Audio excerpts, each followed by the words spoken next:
Okay, the restoration begins. Ruby decided to move out. So now I don't have to deal with any more crap. So I pulled everything out and I stuck it in the garage. So this is Ruby's room. Her bedding, the closet, my shoes.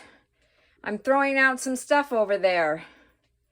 The flowers, the silk flowers, my backpacks. I have to wash pillows. I have to wash bedspreads. I have to wash pillowcases. I have to wash every friggin' thing. Plus all my dry cleaning is over here. Just to let you know of a little inconvenience that I'm going through right now. But the main thing is that it's going to get done professionally. She wasn't having it. She wanted to do it on herself. I told her, no way, Jose. Anyway, this morning they're going to start the air purifiers or the air scrubbers. They're going to wipe all the walls down. They're going to wipe the walls. They're going to wipe the shutters. They're going to wash any hard surface.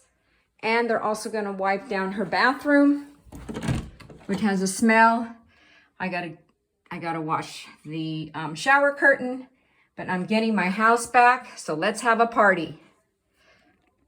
Bye.